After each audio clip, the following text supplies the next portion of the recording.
வணக்கம் நண்பர்களே. சற்றுமுன் ரேஷன் அட்டை வைத்திருக்கும் அனைத்து நண்பர்களுக்கும் மிக முக்கிய தகவல் வெளியாகி இருக்கிறது. ரேஷன் அட்டை குறித்த தகவலை தெரிந்து கொள்வதற்கு முன்னாடி இந்த ஒரு வீடியோக்கு லைக் கொடுத்து எங்களுக்கு சப்போர்ட் பண்ணுங்க ஃப்ரெண்ட்ஸ். நீங்க கொடுக்குற ஒவ்வொரு லைக்கும் எங்களுக்கு ரொம்பவே சப்போர்ட்டிவா இருக்கு. மறக்காம தயவு செஞ்சு இந்த ஒரு வீடியோக்கு லைக் மட்டும் தட்டி விட்டுருங்க. இப்போ வாங்க வீடியோக்குள்ள போலாம்.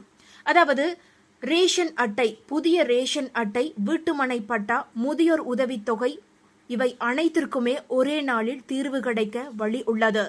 அதாவது தமிழ்நாட்டு பொதுமக்கள் பலர் புதிய ரேஷன் கார்டு, வீட்டுமனை பட்டா, முதியோர் உதவித்தொகை உள்ளிட்டவைகளை உடனடியாக பெறுவது எப்படி என தேடிக்கொண்டு இருக்கின்றனர்.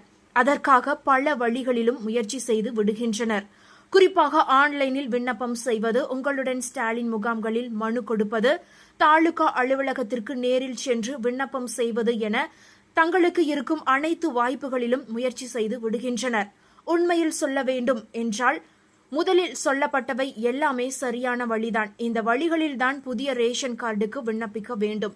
முதியோர் உதவித்தொகை மற்றும் பட்டா கேட்டு விண்ணப்பமும் தாலுகா அலுவலகத்தில்தான் கொடுக்க வேண்டும். இதை தவிர்த்து வேறு வழி இருக்கிறதா என்று கேட்டால் ஆம், இருக்கிறது. இந்த வழியில் முயற்சித்தால் உங்களுக்கான கோரிக்கைகள் உடனடியாக நிறைவேறவும் வாய்ப்பு இருக்கிறது. அதாவது அது என்ன வழி என கேட்டீர்கள் என்றால் அதுதான் வாரந்தோறும் ஒவ்வொரு மாவட்ட ஆட்சியர் அலுவலகத்திலும் நடக்கும் மக்கள் குறைதீர்வு நாள் முகாம். இந்த முகாமில் கலந்து கொண்டு மாவட்ட ஆட்சியரிடம் நேரடியாக மனு கொடுப்பவர்களுக்கு உடனடியாக தீர்வு கிடைக்கும். மாவட்டந்தோறும் திங்கட்கிழமை மாவட்ட ஆட்சியர் அலுவலகங்களில் மக்கள் குறைதீர்க்கும் நாள் முகாம் நடைபெறும். இதில் பொதுமக்களின் குறைகள் மற்றும் மனுக்களை மாவட்ட ஆட்சியரை நேரடியாக பெற்றுக்கொள்வார். அத்துடன் அந்த மனுக்கள் உரிய துறைக்கு உடனடியாக அனுப்பி வைக்கப்பட்டு தீர்வு காண நடவடிக்கை எடுக்கப்படும். அப்படி எடுக்கவில்லை என்றால் அடுத்த வாரம் இதே குறைதீர்க்கும் முகாமில் கலந்து கொண்டு தங்களின் கோரிக்கை குறித்து கொடுக்கப்பட்ட மனுக்களின் நிலையை அறிந்து கொள்ளலாம்.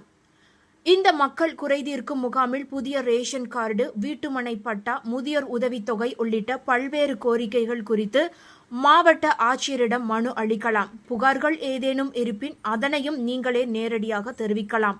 உங்களுக்கான கோரிக்கைகள் குறித்து உடனுக்குடன் நடவடிக்கை எடுக்கப்படும். எனவே புதிய ரேஷன் கார்டு, வீட்டுமனை பட்டா, முதியோர் உதவித்தொகை கோரிக்கைகள் தவிர வேறு கோரிக்கைகள் இருந்து நீண்ட நாட்கள் காத்திருப்பவர்கள் இந்த வழியில் தங்களுடைய பிரச்சனைகளுக்கு தீர்வு தேடி கொள்ளலாம். இதற்கிடையில் நாடு முழுவதும் அமலில் இருந்த பல்வேறு மறைமுக வரிகளை நீக்கிவிட்டு சரக்கு சேவை வரி, அதாவது GST என்ற பெயரில் 5, 12, 18 மற்றும் 28% என்ற 4 அடுக்குமுறை அறிமுகம் செய்யப்பட்டது.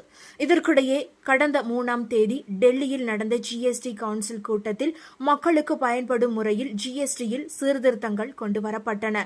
இதன் மூலம் ஏழை மக்கள் பயன்படுத்தும் அத்தியாவசிய பொருட்கள் சிலவற்றுக்கு வரி விலக்கு அளிக்கப்பட்டது. மற்ற பொருட்களுக்கு 2 மற்றும் 18% என்ற 2 அடுக்கு மட்டுமே வரி நிர்ணயம் செய்யப்பட்டது. அதே நேரம் அதிக ஆடம்பர பொருட்களுக்கு 40% வரி இருக்கும் என்று முடிவு செய்யப்பட்டது. இந்த நிலையில் திருத்தப்பட்ட GST விகிதங்கள் இன்று முதல் நடைமுறைக்கு வருகிறது.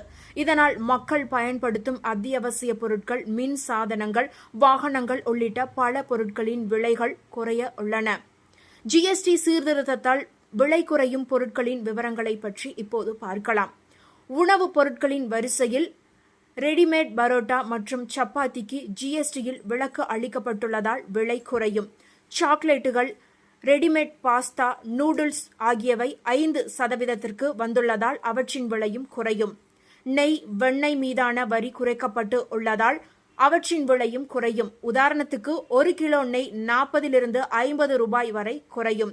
உலர் பழங்கள், நொறுக்கு தீனி மீதான வரி 50% குறைக்கப்பட்டு உள்ளதால் விலை குறையும். வீட்டு உபயோக பொருட்களின் வரிசையில் AC, ஃப்ரிட்ஜ், வாஷிங் மிஷின் மற்றும் 32 அங்குலத்திற்கு மேல் உள்ள டிவிகள், பாத்திரம் கழுவும் இயந்திரம் ஆகியவை மீதான வரி 28% இருந்து 18 குறைந்துள்ளது.